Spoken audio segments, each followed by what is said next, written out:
आज best education of mathematics by AC sir के इस भव्य यूट्यूब प्लेटफॉर्म पे आपका स्वागत है।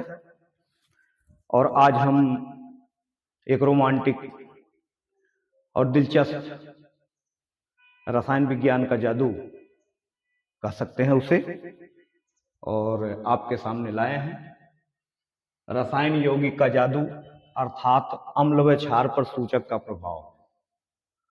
बहुत अच्छा टॉपिक है और इस वीडियो को पूरा देखें और इसका प्रभाव जानें और सीखें, और वो भी कुछ पलों में। तो हमारे हाथ में यह पानी, पीने का पानी, और ये आपका ऑक्जेलिक एसिड जो रसायन विज्ञान का एक यौगिक है, और दूसरा यह है NaOH सोडियम हाइड्रोक्साइड, जिसे हम धावन सोडा भी कहते हैं विज्ञान में। और ये केमिकल्स फिनाफ्थलीन, ये तीन यौगिकों का मिश्रित जादू आप देखेंगे। ऑपरेटर्स में रसायन विज्ञान के लैब का एक कॉनिकल फ्लास्क यानी शंक्वाकार बोतल, बीकर, जिनका उपयोग इसमें होना है। तो आपको हम यहां बताने वाले हैं कि सूचक जो कि फिनाफ्थलीन को कहते हैं, एकदम बिल्कुल प्यारे अंदाज में माय डियर ऑडियंस वीडियो छोड़ के न जाए और इस जादू को देखें। तो फिर शुरू करते हैं। हम घोल बनाएंगे और घोल होगा अम्ल का और क्षार का। तो हम थोड़ा सा लेते हैं ऑक्जेलिक अम्ल और साथ में घोल होगा सोडियम हाइड्रोक्साइड का, और इनका प्रभाव हम देखेंगे और साथ में इस जादू का लुत्फ उठाएंगे। बिल्कुल ये जादू जिसे हम मैजिक ऑफ केमिस्ट्री या केमिस्ट्री ऑफ मैजिक कह सकते हैं, और बड़ा ही आनंद आएगा इस जानकारी में। तो हम NaOH के कुछ दाने लेते हैं और इसे हम दूसरे बीकर में डालते हैं। दूसरे बीकर में अर्थात आप लोगों ने देखा कि एक बीकर में ऑक्जेलिक एसिड और दूसरी बीकर में सोडियम हाइड्रोक्साइड। तो इसमें आपको सूचक का क्या प्रभाव है, इस चीज का जानकारी बड़ी अच्छी तरीके से होगा और बड़ा ही मजा आएगा इस आपके क्लिप में। तो ध्यान देने की बात है, हम पानी के माध्यम से इन्हें घोलने के लिए डाल दे रहे हैं,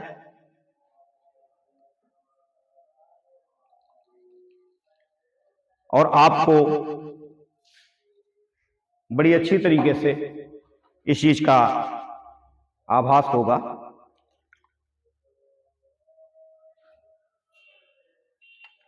कि किस प्रकार से अम्ल और क्षार पर सूचक का प्रभाव होता है। तो यह एक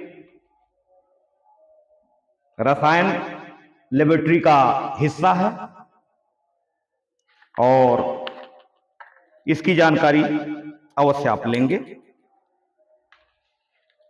तो ये सोडियम हाइड्रॉक्साइड का कुछ भाग हम बीकर में घोल लेते हैं और अभी आप देखेंगे कि किस प्रकार से ये अपना प्रभाव छोड़ता है।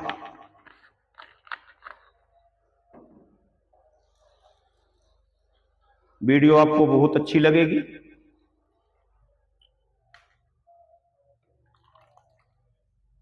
बस थोड़ा सा आपको इंतजार करना है। घुलने के लिए हम छोड़ देते हैं और तब तक हम आपको इसकी जानकारी देते हैं कि जो कंपाउंड हमारा ऑक्जेलिक एसिड होता है, इसका formula CHOOH single bond CHOOH dot 2H2O और यह NaOH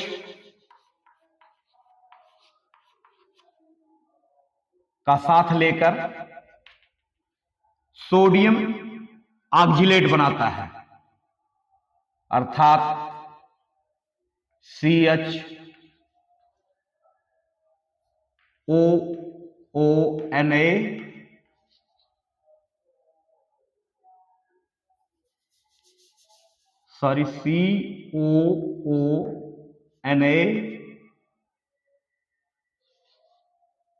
सिंगल बॉन्ड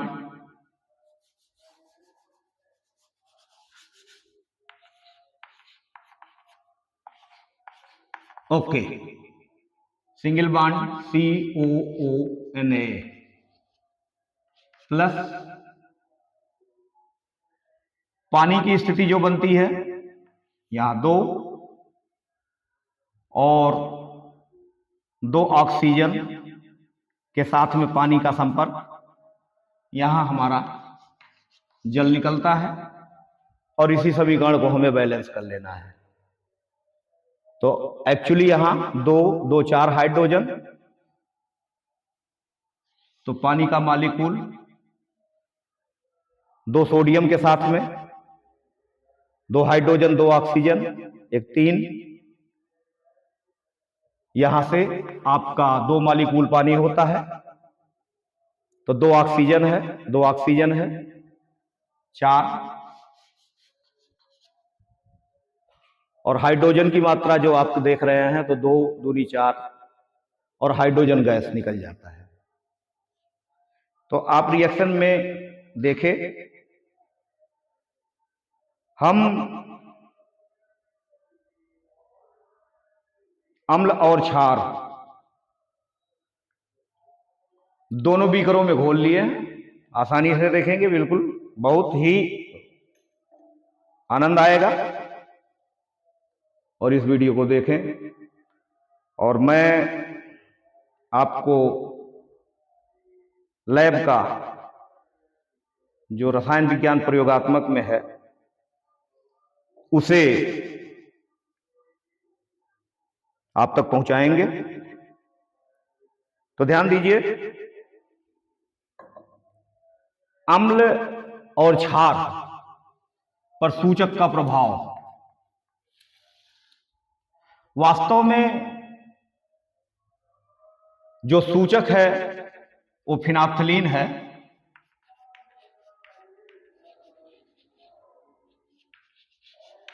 और फिनाफ्थलीन का कार्य क्या है उसको भी जानकारी मिले। फिनाफ्थलीन जो है जब सोडियम हाइड्रॉक्साइड के संपर्क में आता है तो वो हमें गुलाबी रंग देता है।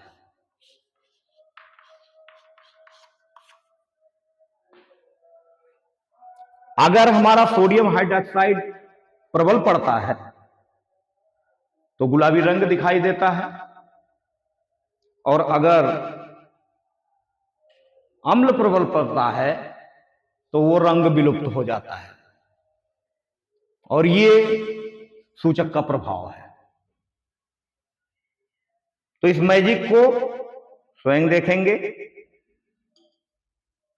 और आप देख रहे हैं इस कॉनिकल फ्लास्क में हमने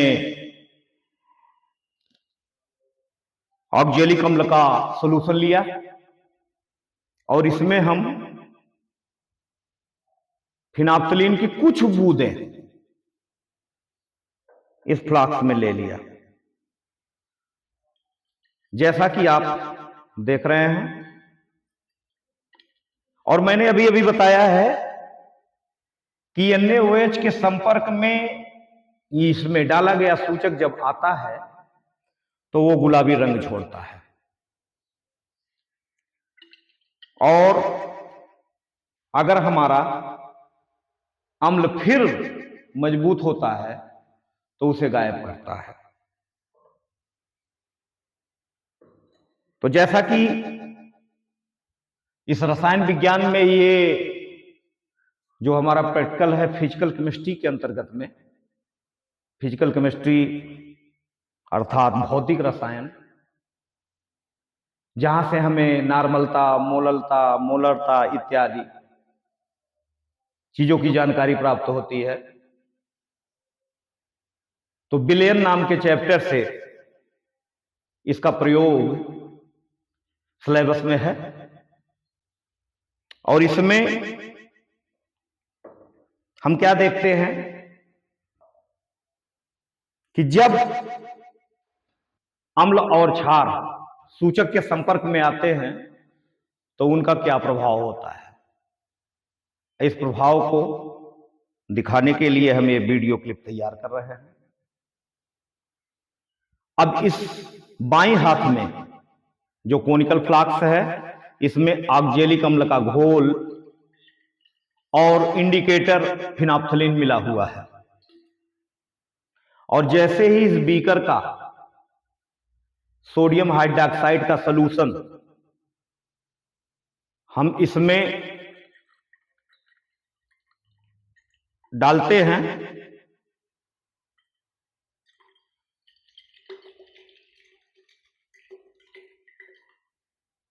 तो जैसा कि बोर्ड पे मैंने लिखा है कि गुलाबी रंग आता है, वो आपके सामने है। लेकिन फिर हम यहां चल रहे हैं प्रभाव। जेन्युइन बात है, आता है तो आता है, लेकिन प्रभाव क्या होता है, मेन भूमिका है। तो ये हमारे बीकर में ऑक्जेलिक एसिड है जिसको मैंने बनाया। अब अगर मैं एसिड को डालता हूं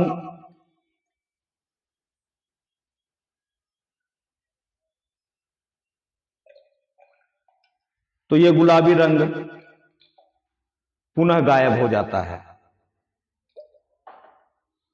तो आप देख रहे हैं ये रंग विलुप्त हो गया। तो इसमें जादू क्या है? दूसरी बीकर में NaOH, फिर पुनः हम कलर प्राप्त कर लिए। कोनिकल फ्लास्क वही है बिना परिवर्तित करते हुए, और ये गुलाबी कलर फिर मुझे मिल रहा है। तो ये मैजिक है रसायन का, और इसमें जैसे ही अम्ल का प्रभाव होगा तो रंग उड़ता हुआ दिखाई देगा, गायब होता हुआ दिखाई देगा, और जैसे ही प्रबलता हमारी क्षार की आएगी तो गुलाबी का जो रंग है इंडिकेटर के रूप में वो हमें पुनः प्राप्त होगा। देख सकते हैं, मैं पुनः देखूंगा तो ये गुलाबी कलर में होगा। तो आपको ये मैजिक अच्छा और लगा होगा। तो इसको हम कुछ शब्दों में समझा देते हैं। जिस प्रकार हमने ऑक्जेलिक एसिड को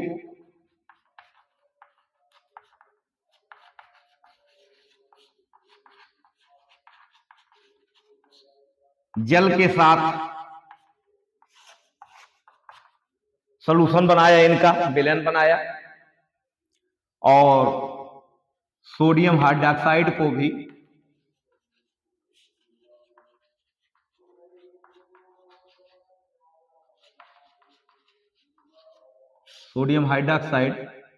भी जल के साथ विलयन बनाया। अब दोनों विलयन बनके तैयार हैं। और जब हम ऑक्जेलिक एसिड में फिनाप्थलीन, जो कि एक छोटे से ड्रॉप में मौजूद है, जब यह फिनाप्थलीन ऑक्जेलिक एसिड के संपर्क में आता है तो उसमें घुल जाता है, अब्जॉर्ब हो जाता है। और जब हम जलीय हाइड्रोक्साइड को ऑक्जेलिक एसिड वाले सॉल्यूशन में मिलाते हैं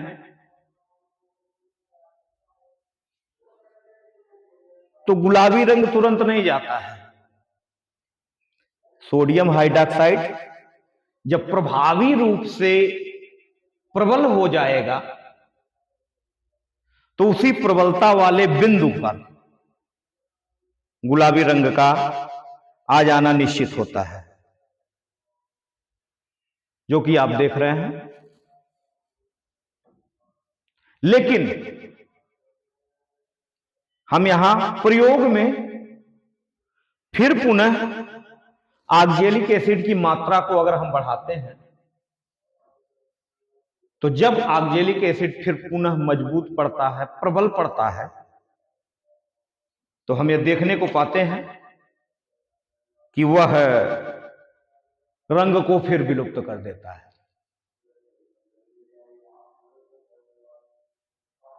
और हम ऑक्जेलिक एसिड के उस विलुप्त रंग में पुनः सोडियम हाइड्रोक्साइड का सॉल्यूशन अगर मिलाते हैं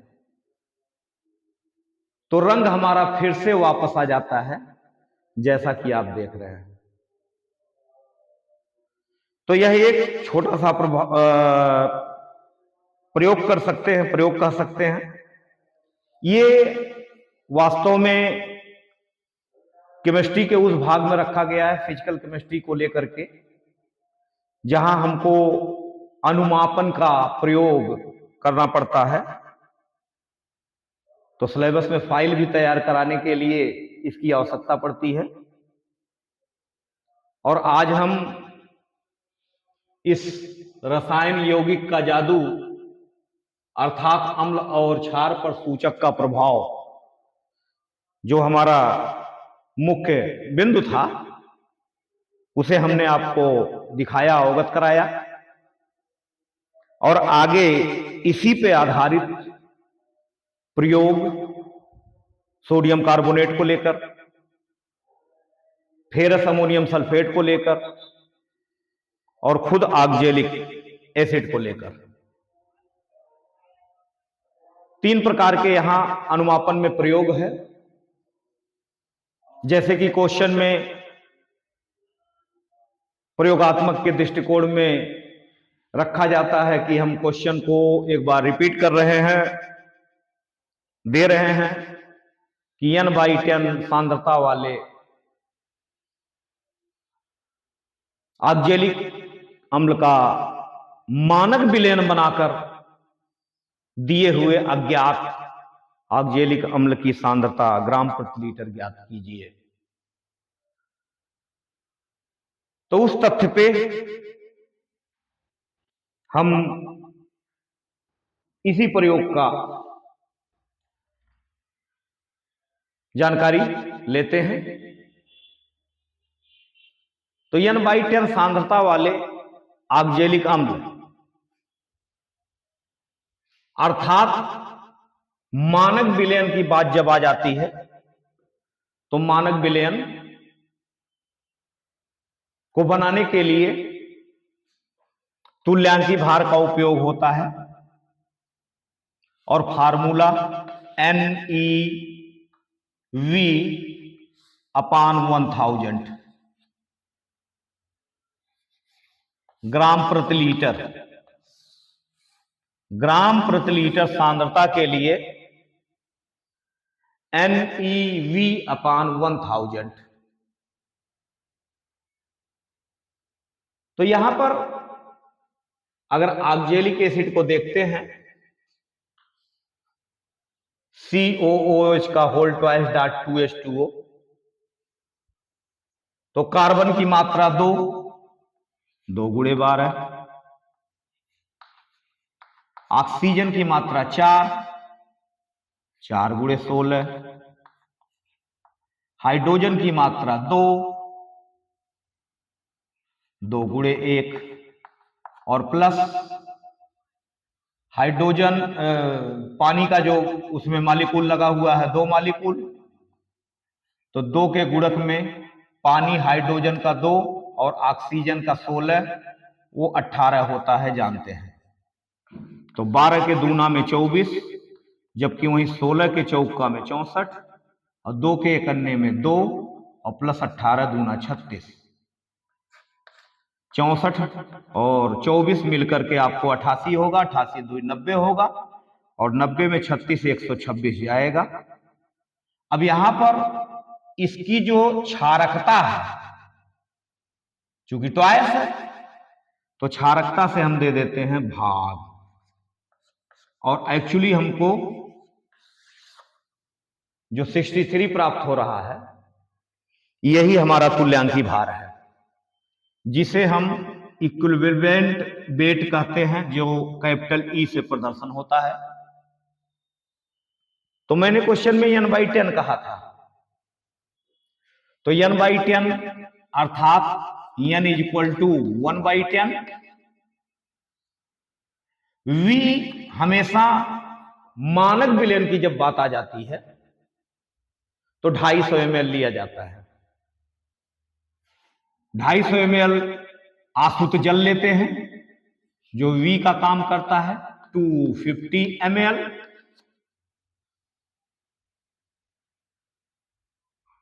और इस सूत्र में रख करके हम ग्राम प्रति लीटर मानक विलयन बनाने का कार्य करते हैं। तो 1/10 मल्टीप्लाई E का मान 63 लाए ही हैं और 250 आसुत जल होगा by 1000, cancel off 4 time, cancel off 6.3 and 1 time, 5 time, 7 time and 5 time gram. तो ग्राम प्रति लीटर जो सांद्रता हमारी होगी, अर्थात 250 ml आसुत जल लेकर 1.575 ग्राम ऑक्जेलिक अम्ल यदि हम घोलेंगे तो वह N/10 सांद्रता वाले मानक विलयन की प्राप्ति होगी। तो मानक विलयन N/10 को रिसीव करके अब एक अननोन घोल होगा ऑक्जेलिक एसिड का, तो उसमें हम 3 रीडिंग ज्ञात के साथ और 3 रीडिंग अज्ञात के साथ दोहराते हैं, प्रयोग करते हैं, और उसमें फिर पुनः अज्ञात का जो हमारा घोल है, ग्राम प्रति लीटर सांद्रता ज्ञात करने के लिए एक फार्मूला काम करता है। ग्राम प्रति लीटर सांद्रता 4 मल्टीप्लाई W मल्टीप्लाई V2 अपान V1, अर्थात 4 गुणे पदार्थ की मात्रा गुणे द्वितीय आयतन अपान में प्रथम आयतन। अब वास्तव में कहा जाए तो ये द्वितीय आयतन और प्रथम आयतन क्या है, इसकी भी जानकारी होनी ही चाहिए। तो प्रथम आयतन जब हम ज्ञात ऑक्जेलिक एसिड के साथ प्रयोग करते हैं तो जो उसका आयतन एक्चुअल मिलता है वह V1 अलॉट होता है, और जो हमारा अज्ञात ऑक्जेलिक एसिड है उस पर जो है प्रयुक्त NaOH का मान निर्धारित करता है V2 को। तो फिर हम ग्राम प्रति लीटर सांद्रता 4 के गुणक में 4 क्यों लग रहा है, क्योंकि मानक विलयन बनाते समय आसुत जल की वैल्यू 250 ml ली गई थी। जब भी मानक विलयन बनता है तो वो 250 ml पर बनता है, और जबकि ग्राम प्रति लीटर सांद्रता यहां लीटर का जिक्र कराया जा रहा है, तो 250 ml प्रयुक्त हुआ है मानक विलयन बनाने के लिए, तो ग्राम प्रति लीटर यानी प्रति 250 ग्राम नहीं, प्रति लीटर पे पहुंचने के लिए 4 का गुणा करना होता है, जो हमारे फार्मूले में लगाया गया है। तो 4 इंटू W इंटू V2 अपान V1 के फार्मूलों से हम अपना गणना कर लेते हैं कि दिया गया अज्ञात ऑक्जेलिक एसिड का ग्राम प्रति लीटर सांद्रता क्या बनता हुआ नजर आएगा। तो कैसा लगा यह रसायन का जादू, जो कि गुलाबी कलर नहीं गया है। लेकिन अगर इसमें हम ऑक्जेलिक की मात्रा आपके सामने ऑक्जेलिक अम्ल के डब्बे को खोलते हुए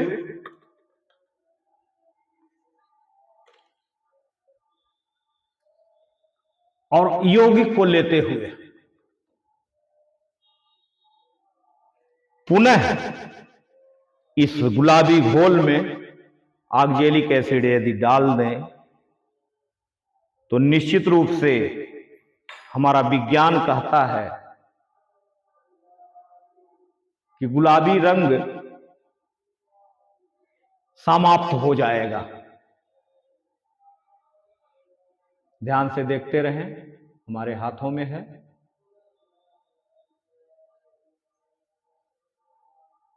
बीकर में थोड़ा सा कुछ कर लेते हैं क्योंकि घुलने में असमर्थता हो रही है, और घोलेंगे। अभी ये अपने आप में प्रभुत्व दिखा रहा है कि काफी देर तक NaOH अपना लड़ाई किया कि नहीं, हम मजबूत हैं, हम मजबूत हैं, हम मजबूत हैं।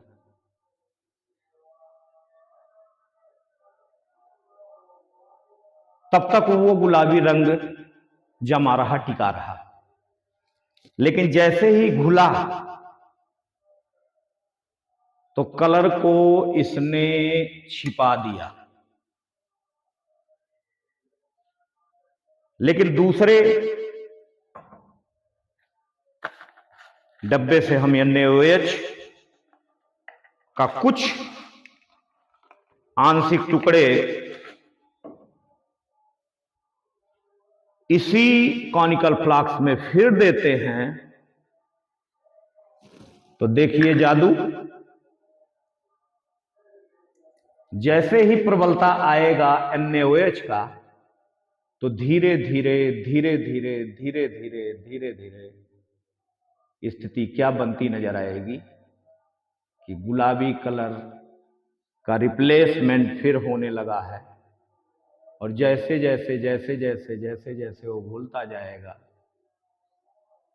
वो अपने कलर को रिमूव करने का पूरा पूरा पूरा पूरा प्रयास करेगा। देख लीजिए, देख लीजिए माय ऑडियंस, मैजिक। ताली बजाएं, ये है मैजिक। तो सूचक केवल एक बार पड़ा हुआ है, लेकिन ये मैजिक आपको देखने को मिल रहा है। आपके सामने रंग उड़ जाता है और आपके सामने रंग वापस आ जाता है। तो आए हुए रंग को एक बार हम फिर से उड़ा के अपने वीडियो को समाप्त करेंगे। गुलाबी कलर आपके हाथ में है और जैसे ही इस चम्मच से भरे हुए ऑक्जेलिक एसिड को मैं इसमें इंक्लूड करता हूं और थोड़ी देर वेट करता हूं कि वो अपना अब्जॉर्ब हो जाए, घुल जाए, तो घुलने पर देख लीजिए एकदम सामने है, लाइव सामने है कि निश्चित रूप से वो हमारा कलर जा चुका है। तो जाते जाते एक बार फिर गुलाबी कलर हमारे हाथ में आ ही जाए, उसके लिए मैं कुछ कण फिर पुनः NaOH का लेते हैं। NaOH का छोटा सा कण देख सकते हैं हाथों में है। यहां छिपा हुआ रंग अभी फिर प्रकट होगा जिन्न की तरह, क्योंकि जैसे ही NaOH गया है तो फिर उसको अपनी मजबूती प्रदान करता हुआ रिप्लेस रिप्लेस रिप्लेस बना वापसी बिल्कुल बनेगा, बस घुल जाने की आवश्यकता है। घुल जाए और जैसे ही घुल कर के अपने प्रभाव में आएगा, जैसे प्रभाव में आएगा तो निश्चित रूप से फिर वो हमें रंग मिलता हुआ नजर आएगा। अब भी अम्ल कहता है कि हम मजबूत हैं। अम्ल की मजबूती इसमें कुछ है, क्योंकि गुलाबी कलर आ आकर के चला जा रहा है। यह गुलाबी कलर आया भी और चला भी गया, लेकिन अगर हम इसमें थोड़ी मात्रा और बढ़ाते हैं, कुछ टुकड़े और निकाल करके इसमें मिलाते हैं, तो निश्चित रूप से जैसे ही NaOH मजबूत होगा अर्थात प्रबल होगा, देखिए डालते ही अब हमारा अम्ल जो है वो कमजोर पड़ चुका है और जैसे ही हमारा base means NaOH sodium hydroxide जो एक प्रबल बेस है, उसकी मजबूती पर, उसके प्रबलता पर गुलाबी रंग की वापसी और अम्ल के प्रबलता पर गुलाबी रंग का विलुप्त होना। तो ये जो इंडिकेटर एक बार इस फ्लास्क में डाल दिया गया और वो भी मात्र 2 बूंद से 3 बूंद बहुत हद है, तो 3 बूंद का ये इंडिकेटर जो फ्लास्क में केवल एक बार पड़ा हुआ है, उसे दोबारा डालने की जरूरत नहीं है, एक बार पड़ा हुआ है। लेकिन जैसे ही हमारा अम्ल मजबूत होगा रंग चला जाएगा। फिर हम अगर अपने बेस को प्रबल करेंगे तो रंग वापस होगा। फिर क्षार को अम्ल को प्रबल करेंगे, रंग चला जाएगा। फिर पुनः अगर हम अपने बेस को मजबूत करेंगे तो रंग वापस आ जाएगा। अर्थात अम्ल और क्षार पर सूचक का प्रभाव है कि अम्ल के प्रबलता पर रंग का विलुप्त होना और क्षार की प्रबलता पर रंग का प्रकट होना, यह सूचक का प्रभाव है। तो आशा करते हैं कि यह प्यारी सी वीडियो हमारे लेबोरेटरी से जो आप सब ऑडियंस के और प्यारे बच्चों के बीच में गया, आशा करते हैं कि आपको अच्छी जानकारी इससे मिली है। कि रसायन विज्ञान में ये प्रयोग के तहत में क्या इसका प्रभाव है। बाकी हम आपको जनवरी में वर्ष 2026 की परीक्षा से पहले जो हमारी प्रायोगिक परीक्षाएं होनी है, उनमें आप लोगों के डियर स्टूडेंट, आप लोगों के लिए फाइल तैयार करने की जरूरत होती है। क्लास 12 चाहे वो बायो का स्टूडेंट है चाहे मैथमेटिक्स का स्टूडेंट है, सबके लिए केमिस्ट्री का प्रैक्टिकल अनिवार्य होता है। तो हम आपको फिजिकल केमिस्ट्री, ऑर्गेनिक केमिस्ट्री और इनऑर्गेनिक केमिस्ट्री के प्रयोगों को इस प्रकार से तैयार कराएंगे कि आप उससे बड़े प्यारे अंदाज में अपनी फाइल को मेंटेन कर सकते हैं। तो हम आपको अनुमापन देंगे, रेडिकल टेस्ट और ऑर्गेनिक टेस्ट, ये तीनों का प्रैक्टिकल दिखाते हुए, लिखाते हुए आपके फाइल को मेंशन कराना हमारा जिम्मेवारी है। बस आप हमसे जुड़कर अपने ज्ञान को बढ़ावें। वीडियो क्लिप अच्छा लगा है तो सब्सक्राइब करें, लाइक करें और शेयर करना न भूलें, ताकि अन्य और सभी के पास प्यारा वीडियो क्लिप पहुंच सके। धन्यवाद। Good luck.